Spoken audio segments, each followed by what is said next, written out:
ನಮಸ್ಕಾರ, ಸುಧಾಸ್ ಕಿಚನ್ಗೆ ಸ್ವಾಗತ.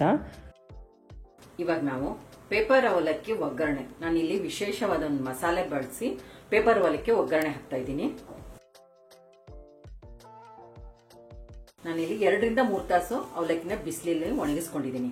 ಬಿಸಿಲಿಲ್ಲದೆ ಇದ್ದಾಗ ಹೇಗೆ ಗರಿ ಗರಿಯಾಗಿ ಅವಲಕ್ಕಿ ಮಾಡ್ಕೊಳ್ಳೋದು ಅಂತ ಆ ಟ್ರಿಕ್ಸ್ ಆಮೇಲೆ ಹೇಳ್ತೀನಿ ನಿಮಗೆ. ನಾನಿಲ್ಲಿ ಅರ್ಧ ಕೆಜಿ ಪೇಪರ್ ಅವಲಕ್ಕಿ ತಗೊಂಡಿರೋದು. ನಾನಿಲ್ಲಿ ಒಂದು 100 ಗ್ರಾಮ್ನಷ್ಟು ಎಣ್ಣೆ ತಗೊಂಡಿದ್ದೀನಿ.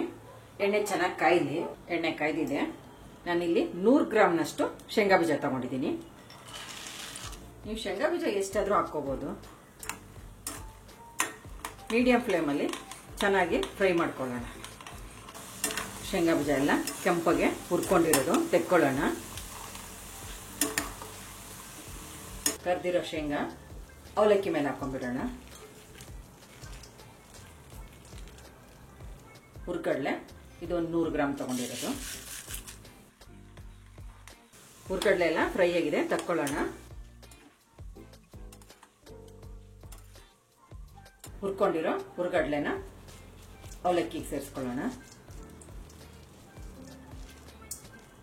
ಒಂದು 50 ಗ್ರಾಮ್ನಷ್ಟು ಒಣ ಕೊಬ್ಬರಿ. ನೀವು ಈ ತರ ಅವಲಕ್ಕಿ ಮಾಡಿ ಇಟ್ಕೊಂಡ್ಬಿಟ್ರೆ 1 ತಿಂಗಳವರೆಗೂ ಆರಾಮಾಗಿ ಉಪಯೋಗಿಸ್ಕೋಬಹುದು. ಸಂಜೆ ಟೀ ಟೈಮಿಗೆ ಚೆನ್ನಾಗಿರುತ್ತೆ. ಪಿಕ್ನಿಕ್ಗೆ ಎಲ್ಲರೂ ಹೋದ್ರೂ ಸಹ ಈ ಅವಲಕ್ಕಿ ಚೆನ್ನಾಗಿರುತ್ತೆ. ಕೆಂಪಗಾಗಿದೆ, ತೆಕ್ಕೊಳ್ಳೋಣ. ಒಣ ಕೊಬ್ಬರಿ ಅವಲಕ್ಕಿಗೆ ಸೇರಿಸ್ಕೊಳ್ಳೋಣ. ಈಗ ಸ್ವಲ್ಪ ಡ್ರೈ ಫ್ರೂಟ್ಸ್ ಹಾಕ್ತಾ ಇದ್ದೀನಿ. ಇದು ಹಾಕ್ಲೇಬೇಕಂತೇನಿಲ್ಲ, ನಿಮ್ಗೆ ಇಷ್ಟ ಆದ್ರೆ ಹಾಕೋಬಹುದು. ಇದೊಂಥರ ಪ್ರೋಟೀನ್ ಬರುತ್ತಾ ಅವಲಕ್ಕಿ ಅಂತಾನೆ ಹೇಳ್ಬೋದು. ಶೇಂಗಾ ಬೀಜ ಆರೋಗ್ಯಕ್ಕೆ ಒಳ್ಳೇದು, ಒಣ ಕೊಬ್ಬರಿ ಇದೆ, ಹುರ್ಗಡ್ಲೆ ಇದೆ, ಗೋಡಂಬಿ ಹುರ್ಕೊಂಡಿದೆ, ತೆಕ್ಕೊಳ್ಳೋಣ. ಗೋಡಂಬಿ ಬಾದಾಮಿ ಸೇರಿಸ್ಕೊಳ್ಳೋಣ. ನಾನು ಇದಕ್ಕೊಂದು ವಿಶೇಷ ಮಸಾಲೆ ಹಾಕ್ತೀನಿ ಅಂತ ಹೇಳಿದ್ದೆ. ಈಗ ನೋಡಿ ಏನು ಹಾಕೋದು ಅಂತ.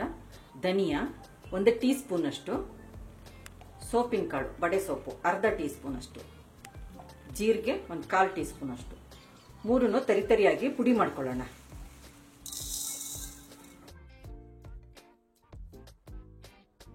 ಇದಕ್ಕೆ ಇನ್ನೊಂದು ಐಟಮ್ ಪುಡಿ ಮಾಡ್ಕೊಳ್ಳೋಣ. 1 ಟೀ ಸ್ಪೂನ್ ಅಷ್ಟು ಸಕ್ಕರೆ, ನಿಂಬೆ ಉಪ್ಪು ಅಂತ ಸಿಗುತ್ತಲ್ಲ, ಸಿಟ್ರಿಕ್ ಆಸಿಡ್, ಅದು 1/4 ಟೀ ಸ್ಪೂನ್ ಅಷ್ಟು. ಹುಳಿ ಸಿಹಿ ಅವಲಕ್ಕಿ ತುಂಬಾ ಚೆನ್ನಾಗಿರುತ್ತೆ. ಇದನ್ನೀಗ ಪುಡಿ ಮಾಡ್ಕೊಳ್ಳೋಣ. ಪುಡಿ ಮಾಡ್ಕೊಂಡಿರೋದು ಉಳಿದಿರೋ ಎಣ್ಣೆಯಲ್ಲೇ ಒಗ್ಗರಣೆ ರೆಡಿ ಮಾಡ್ಕೊಳ್ಳೋಣ. 1/4 ಟೀ ಸ್ಪೂನ್ ಅಷ್ಟು ಜೀರಿಗೆ, ಹಸಿಮೆಣಸಿನಕಾಯಿ 4 ರಿಂದ 5 ತಗೊಂಡಿರೋದು. ಇದು ಖಾರ ಕಮ್ಮಿ ಇದೆ, ನೀವು ಖಾರ ನೋಡ್ಕೊಂಡು ಹಾಕೊಳ್ಳಿ. ಹಸಿಮೆಣಸಿನಕಾಯಿ ನಿಮ್ಗೆ ಎಷ್ಟು ಬೇಕೋ ಅಷ್ಟು.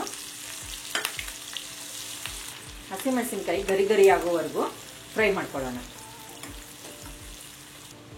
ಹಸಿಮೆಣಸಿನಕಾಯಿನ ಗರಿ ಗರಿ ಮಾಡ್ಕೋಬೇಕು. ಇಲ್ಲಾದ್ರೆ ನೀವು ಸ್ವಲ್ಪ ಕರೆದ್ಬಿಟ್ರೆ ಈ ತರ ಇತ್ತು ಅಂದ್ರೆ ಅವಲಕ್ಕಿ ಮೆತ್ತಗಾಗ್ಬಿಡ್ತವೆ. ಈ ತರ ಚೆನ್ನಾಗಿ ಕೈ ಆಡಿಸ್ತಾ ಗರಿ ಗರಿ ಮಾಡ್ಕೊಳ್ಳೋಣ. ಮೆಣಸಿನಕಾಯಿ ನೋಡಿ ಫ್ರೈ ಆಗಿದೆ. ಕರಿಬೇವು ಹಾಕೊಳ್ಳೋಣ. ಹಾಗೆ 1-2 ಒಣಮೆಣಸಿನಕಾಯಿ. ಕರಿಬೇವು ಗರಿ ಗರಿ ಆಗಬೇಕು. ಲೋ ಫ್ಲೇಮ್ ಇಟ್ಕೊಳ್ಳೋಣ. ನೋಡಿ ಕರಿಬೇವೆಲ್ಲ ಗರಿ ಗರಿ ಗರಿ ಆಗಿದಾವೆ, ಚೆನ್ನಾಗಿ ಫ್ರೈ ಇದೆ. ಪುಡಿ ಮಾಡಿ ಇಟ್ಕೊಂಡಿರೋ ಮಸಾಲೆ ಪೌಡರ್ ಹಾಕೊಳ್ಳೋಣ.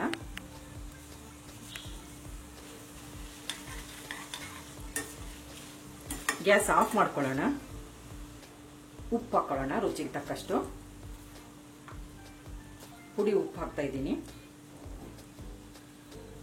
ಅರಿಶಿನ 1 ಟೀ ಸ್ಪೂನ್ ಅಷ್ಟು ಅರಿಶಿನ.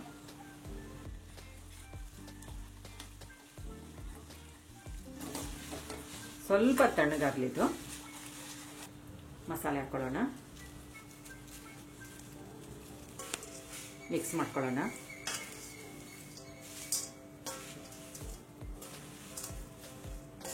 ನಿಮಗೆ ಬಿಸಿಲು ಇಲ್ಲ, ಅವಲಕ್ಕಿ ಗರಿ ಗರಿ ಆಗಿಲ್ಲ ಅಂತಂದ್ರೆ ಈ ತರ ನೋಡಿ, ಮೊದಲೆಲ್ಲ ಚೆನ್ನಾಗಿ ಮಿಕ್ಸ್ ಮಾಡ್ಕೊಂಡ್ಬಿಡ್ಬೇಕು. ಮಿಕ್ಸ್ ಮಾಡ್ಕೊಂಡು ಗ್ಯಾಸ್ ಲೋ ಫ್ಲೇಮಲ್ಲಿ ಇಟ್ಕೊಂಡು ಹುರ್ಕೋಬೇಕು.